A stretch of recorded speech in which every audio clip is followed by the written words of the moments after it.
the Culinary Mechanic podcast. It's here to give you some insights, strategies, tools, and tactics. Help you run your restaurant a little better. But today, I am out to inspire you. We are going to bring on a guy by the name of Charlie Eblen. And he runs Single Tree Barbecue down in Murfreesboro, Tennessee. It's a lot of word. And this guy is he's a freaking force in nature. I think you're going to love it. By the time I was done talking with him, I wanted to jump up and down on the furniture like Tom Cruise on an Oprah show, run around and scream, "Get things done!" Yeah, he got me fired up. It was incredible. The guy's on a mission, and it's pretty powerful. So sit right back, and here we go. Enjoy. You're listening to the Culinary Mechanic podcast. I'm your host, Simon Zaturka, the founder of Culinary Mechanic, a restaurant advisory firm focused on making kitchens and restaurants run like well-oiled machines. This podcast, we aim to bring you insights, strategies, tools, and tactics, and sometimes just good old advice and stories that are going to help you run your restaurant better. I hope you dig it, because honestly, it's a real labor of love. One thing you could do that would help me a whole lot is to go anywhere that you listen to podcasts and leave a 5-star review. That'll help get the word out so that more people will hear this podcast, and hopefully we can help more restaurants run just a little better. Now please, enjoy the show. Today I'm joined by Charlie Eblen of Single Tree Barbecue, way down in Tennessee. Charlie, thank you for coming to play. And thanks for having me. It's my pleasure. Awesome. You and I kind of danced around a networking room on LinkedIn, and as I continue to do Culinary Mechanic, I want to be talking to chefs and restaurant owners who are doing fun things and cool things, and your brand is definitely, growing and expanding. So I'm glad that you can come and check it out with us. Without further ado, why don't you tell us how you got into the industry? Because I think it's a special individual that does this for a long time. Yeah, I think I'm one of the weird ones. I grew up playing golf. I'd go to Atlanta in the summer times and spend the summer with my mother, and my dad grew up and played golf his whole life and played professionally and all the things, right? So he had connections in Atlanta, got me a job during the summer, quote unquote. I was 13, 14 years old. I couldn't technically work, but I'd pick up the range and clean people's golf clubs and make some tips, and they'd let me hit golf balls and play golf all throughout the summer. So I would Sounds idyllic.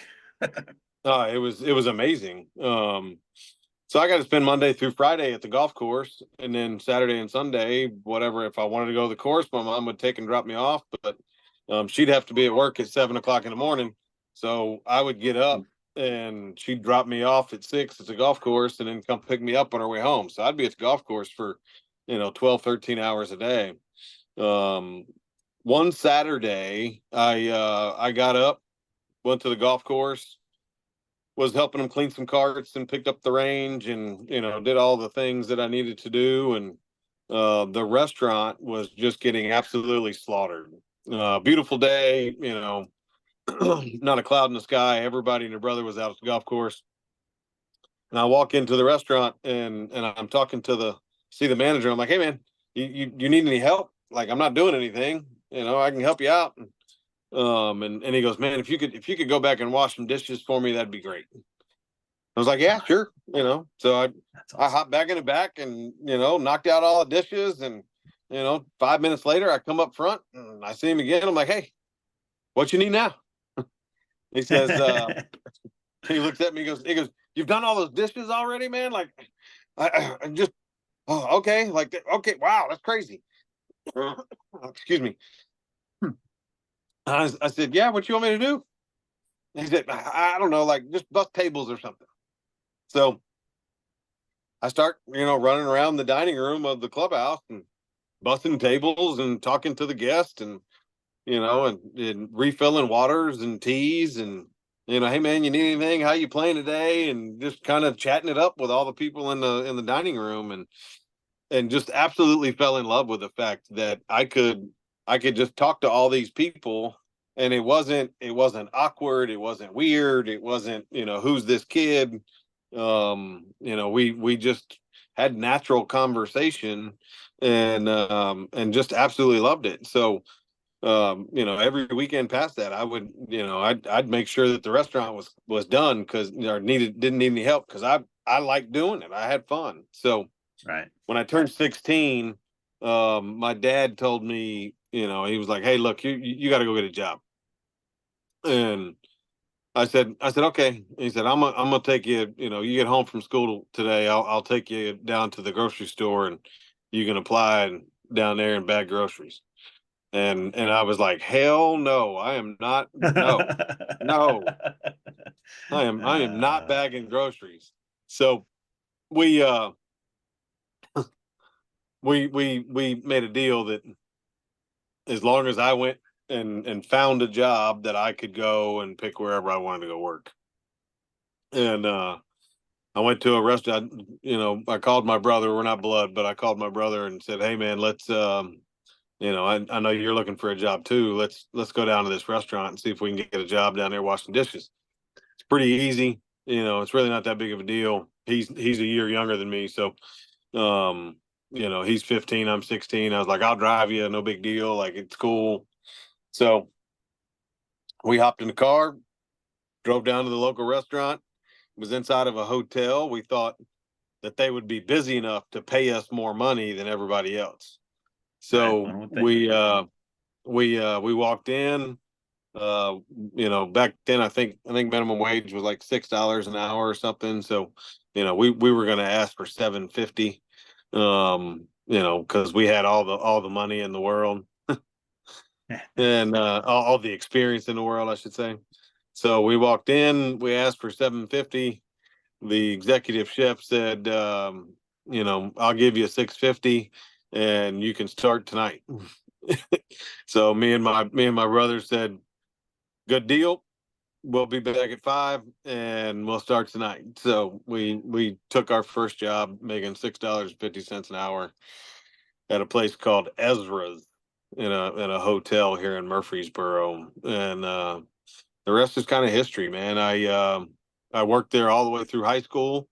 Um, uh, I left for a little while. I went to Atlanta to go to school and play golf, and then I came back. Was home for about a year or so before uh, we went to the army. Um, Went back to the same restaurant, worked there. Left, went to the army. I was active duty for 2 years, and went right Huh. back to that restaurant when I came back. They hired me back in at my kitchen manager position that I had worked up to, and Nice. and so I mean, I worked at the same restaurant for it was 7 or 8 years, and just learning and studying and trying to figure out how to do more and make more money and everything from how to wash dishes to put produce up and market the brand and the restaurant. And it was a really cool learning experience. So that was the first time I ever learned how to make an Alfredo from scratch. I just thought you bought that stuff in a can. You go you go to the Yeah. grocery store and it's right there in a little jar, right? It's not. Yeah. So it was a lot of learnings. How to truly actually cook. And because of that, it took the passion that I got from meeting people and learning and just being able to have conversations every day, and turned it into, oh man, I can do all of that and I can cook and make all this great food. I'm in. It's good So stuff. It's yeah. good stuff. So I love it. yeah. Yeah, I mean, I the Alfredo sauce in a jar kind of thing. My wife is from New York City, and she vividly recalls the day that somebody said, "Where do chickens come from?" And she said, "The white styrofoam." It's like, oh yeah, okay. Yeah. So we all kind of have that perception of like where things Yeah. come from, but getting to understand it. I mean, I love it. I love the foundation of it all, right? Like some of those early jobs for many of us are just like you just get to learn.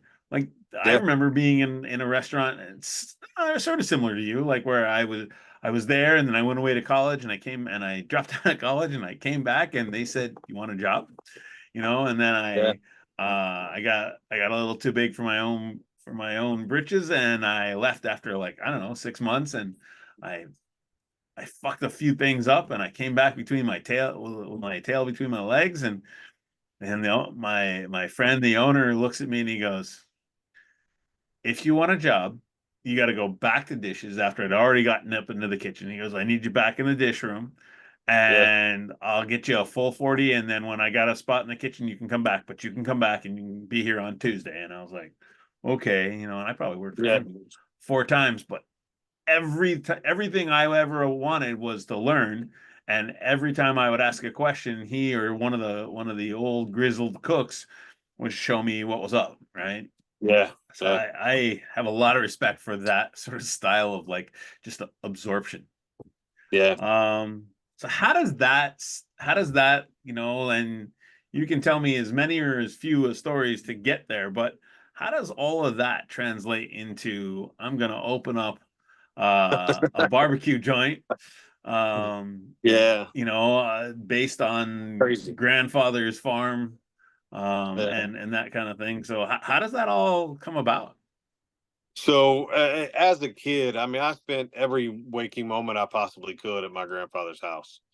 Um, and one of the things that we did, and I think it kind of evolved my restaurant career as well, is we would always work really hard all day. And then we would sit on the back porch at night and tell stories and try to solve the world's problems. Um, my grandfather spent 28 years in the Army, was an attorney, president of the 4-H club, ran for mayor and Senate and all the things, became a federal judge. Um, uh, he was the man, the myth, and the legend, right? It was crazy when you would meet him, just the big stories that you could hear him tell, and it was just um it was just a crazy thing to hear all the things that he did. um Growing up through that, I always thought he always said he was going to have a restaurant, and just never ended up opening one. I kept working in and out in many different companies, and a lot of large companies. So when I'm working through and doing those things, I just kept growing, right? And I Wow. always felt a passion for helping people, but I never uh, never did anything um, that wasn't in a coaching and teaching kind of spot.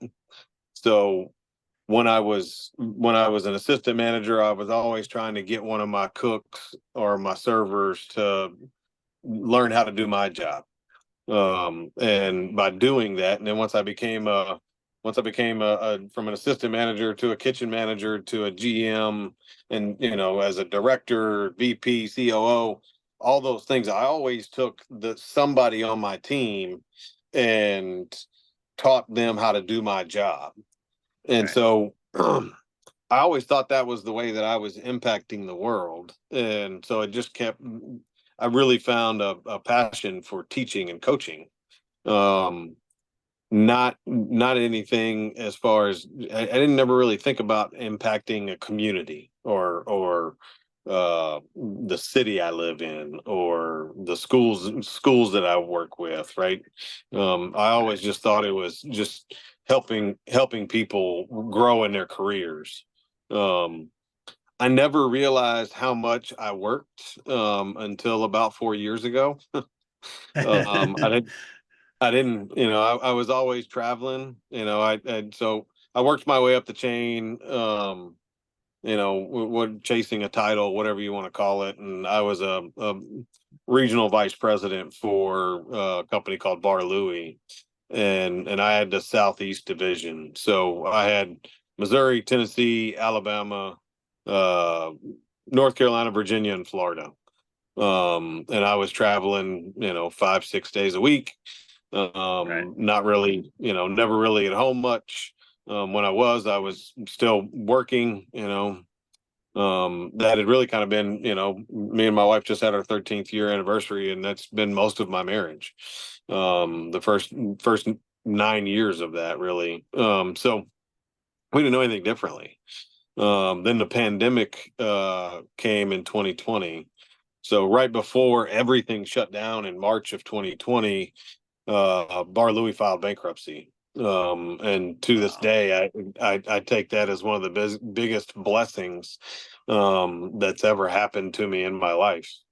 I took the job knowing that they were struggling as a company, Right. and needed some help. And I came on as a director of operations and had 3 different states, and really try to make a large impact as quickly as I could.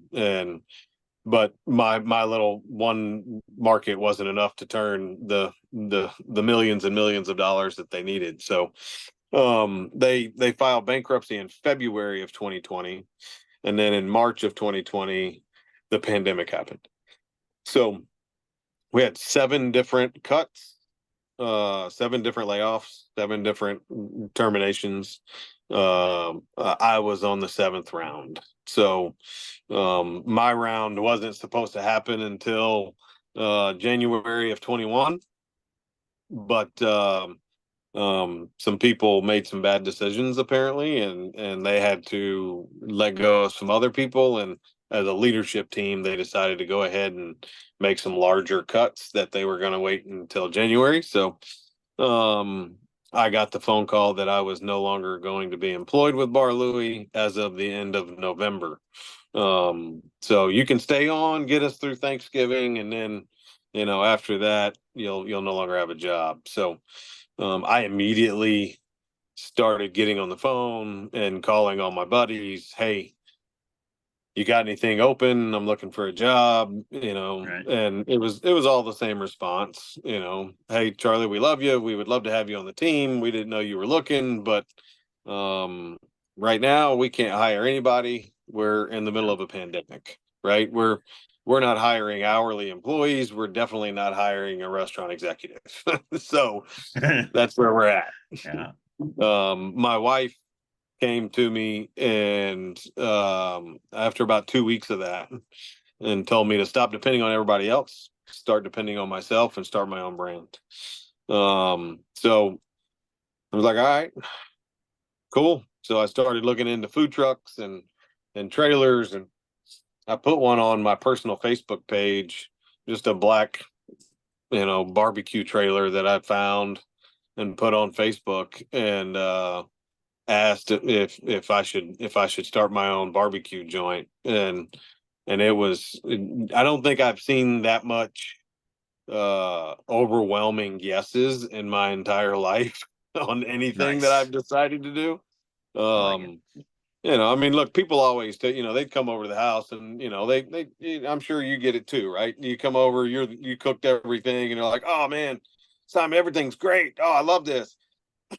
You should start your own restaurant. Yeah. Right. Uh-huh. And 99% of it, I'm like, yeah, okay, well, whatever. Most of they're my buddies. They're supposed to say that, right? Right. Because when I go to their houses, I say the same thing. Oh man, your food's amazing. But I mean, there's not the thought doesn't cross your mind to actually open your own restaurant. So when my wife told me that, I kept looking, and I posted that. I was really excited. I was like, holy cow, I might actually be able to do this. I started doing research into food trucks and food truck sales, and what profit of a food truck is. And um, so, within probably 21 days of losing my job from Bar Louie, I had a a brand, a name, a menu, and a full business plan of how I was going to get going. Um, Way to take Single your tree time, bar. man. Yeah, yeah. I don't.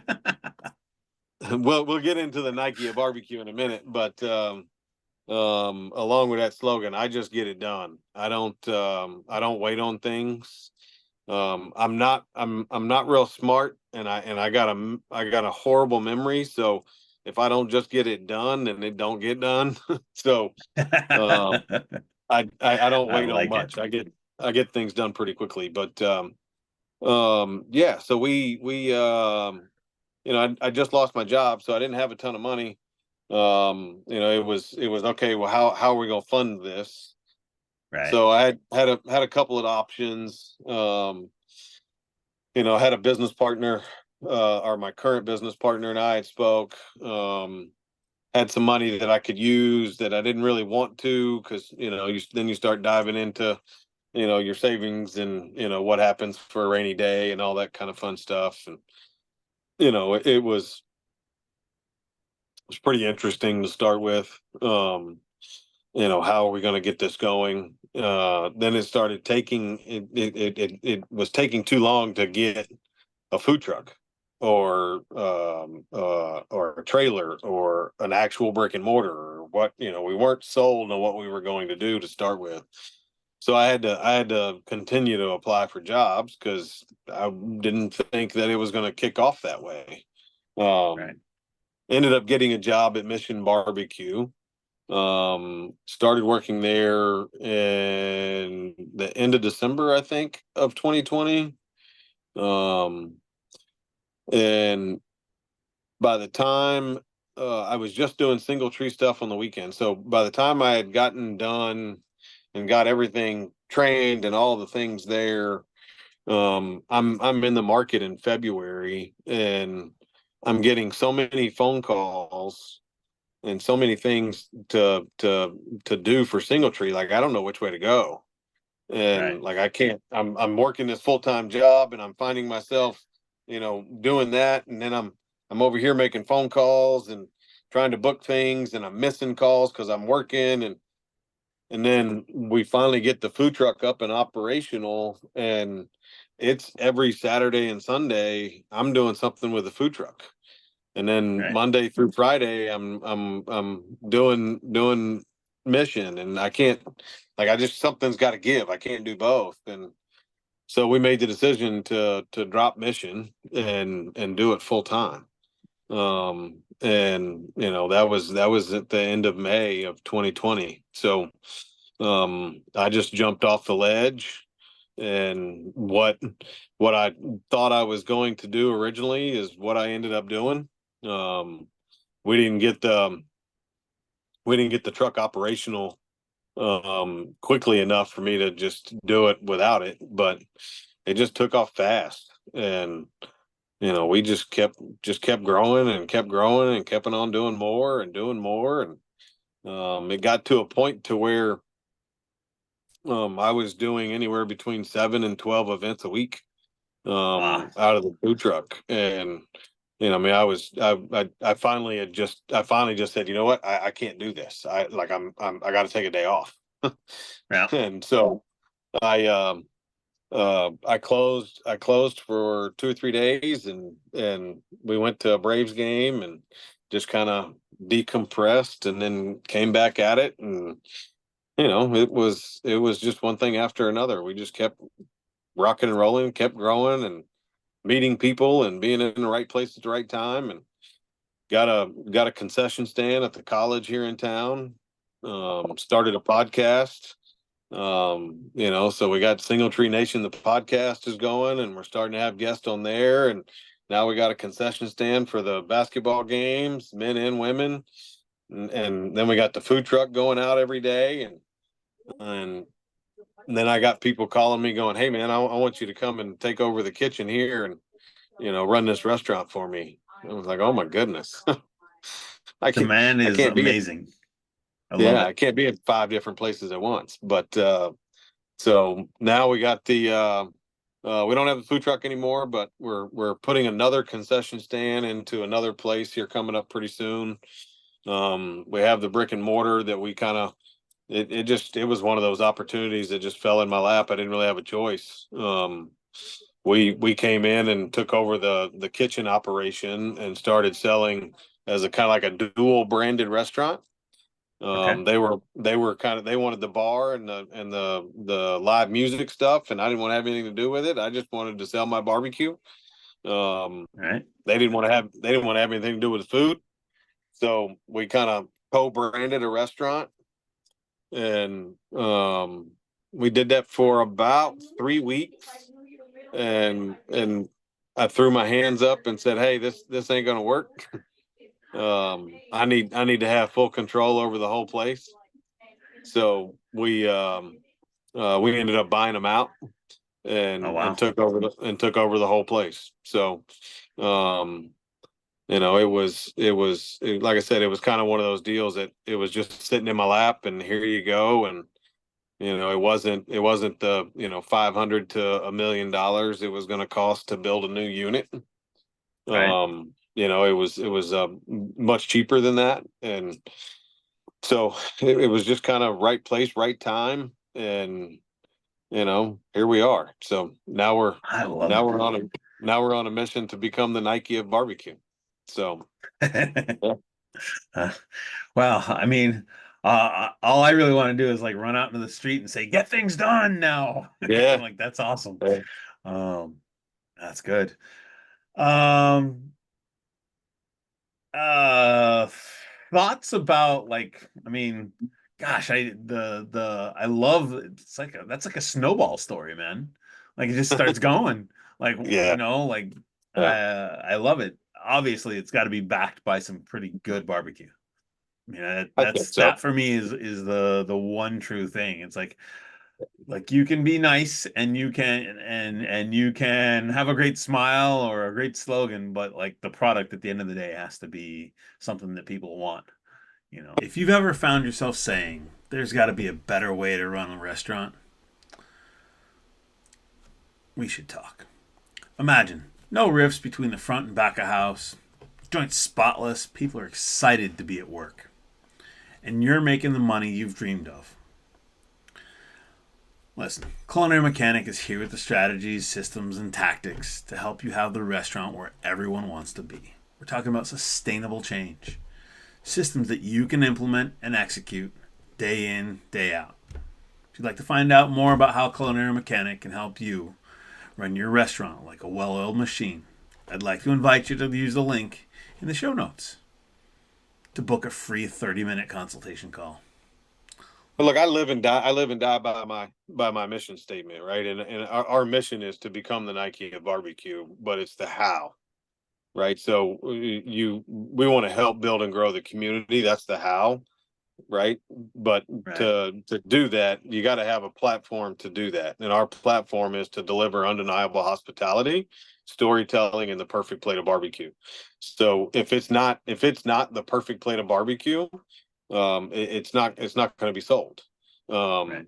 One of the first one big events that I did in the food truck, my business partner came and helped me, and I had to throw away an entire brisket.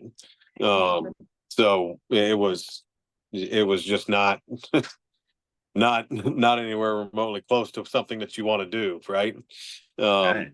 you got $150-$200 piece of meat, and you got to throw it away because it just wasn't cooked properly.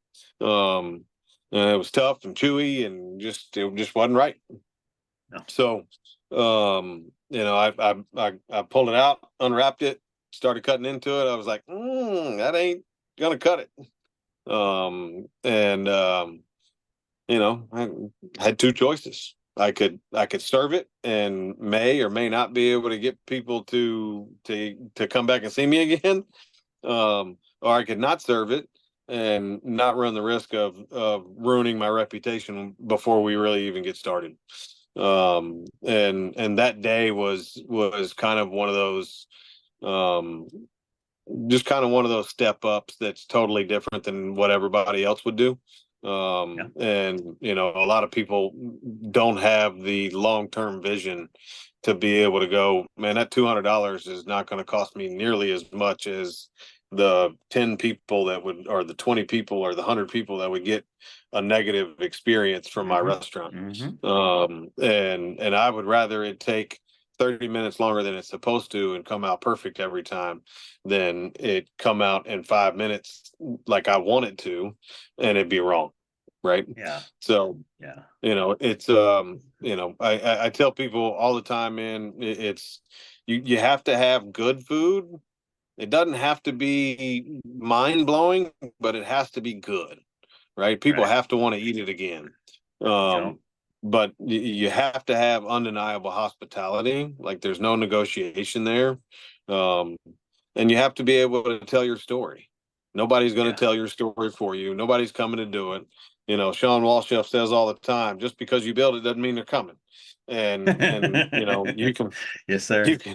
you can build the prettiest and the shiniest restaurant in America, and if you're not nice to people and you don't have good food, people aren't going to come back. It's just the way it works. Yeah. I don't care how good of a story you are. You can tell stories all day long, but that just gets people to know who you are and what you do, and come in to see you. And then you have to blow them away with kindness and hospitality, and with an amazing plate of food on top of it. Absolutely. I used to, you know, we all have those moments when we're producing and there's pressure and all those things. And I remember just having a look at a couple of sous chefs and some cooks and go, look, I can I can get up out of this kitchen, I can walk out into the dining room, and I can explain away why your food took 35 minutes or 40 minutes or whatever that was. But there is no way in God's green earth that I'm going to be able to go out and go, I'm sorry I served you something that sucked. Like there's just no, you cannot explain away mediocrity. Time No. you can explain away, right? But Yeah. there's just no way. And I Yeah. and when I would have that conversation, you would start to you'd either see people go, yeah, whatever, right? And that's like for me, that was always like the mental switch. Like, okay, you may not be cut from the cloth I'm looking for, or the Right. other ones Yeah. would kind of snap to and go, yes, chef, Right. right? And like, Right. and that's Yeah. how like integrity matters to those people, and so Yeah. that's awesome. I got a question for you. So something I've been obsessing about, just recently is sort of the concept of winning your day, right? Like Yeah. I think there's as a business owner, there's a million things to be done in a day. There's a million things that happen in a day. But for me, I really look at like how do I win my day and how do I win as many days as I can. And so I've been asking that question of like, what is a win in your day? And I guess B, um, what do you do to win your day or win as many days as possible? Yeah. I mean, so it's a multifaceted answer, quite honestly. So, right now a win for me is a day with no tobacco products. Okay. I'm 11 days without nicotine. Congratulations. And thank you. So that's a day at a time. So every day that I don't, that's a win, right? I love Um, it. but that's just a personal win, and I don't really take a lot of personal wins. I don't need a lot of personal wins. I don't feel like I personally need to win. I feel like my brand and my legacy need to win. I'm very big on legacy. I I looked up to my grandfather and I look up to my father so much that if I could ever be half the men that they are and were, then I was a successful person. So Wow. at the end of the day, when I die, I want my kids and my grandkids and my great grandkids and my family to say the same thing to me or about me, right? If I can be half the man that Charlie was, I'm doing a pretty good job. Right. And I feel like if I did that, then I was successful and I won, right? So how I do that is extremely simple, man. Um, I want to meaningfully impact one person's life every day.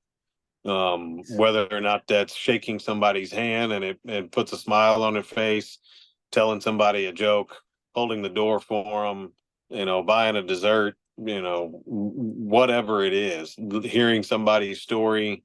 Maybe it might not even be anything that has to do with me directly having a conversation with that person or interacting with that person, but it could be somebody listening to this podcast and go, man, that's what that made an impact in my life, right? Awesome. It's the whole reason that I have an impact. I have a podcast. um I feel like we can all be very wealthy. We can all be extremely rich if we give back and if we give more than we ever expect to others. Right. And I try my hardest to make sure that I do that every single day.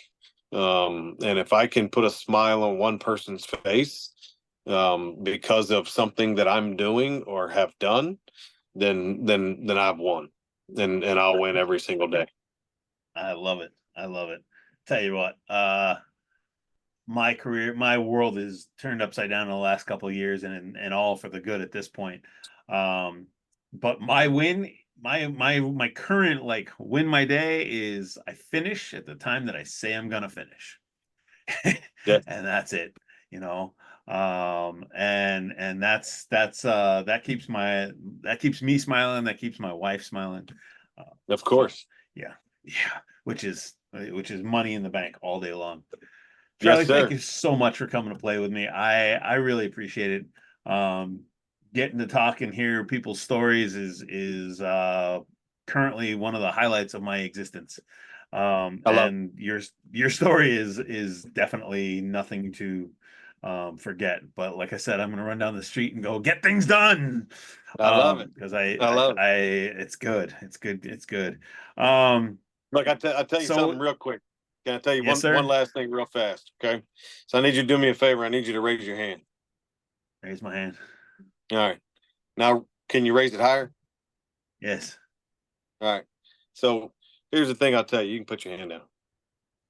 I want you to ask yourself, why did you not give it 110% the first time?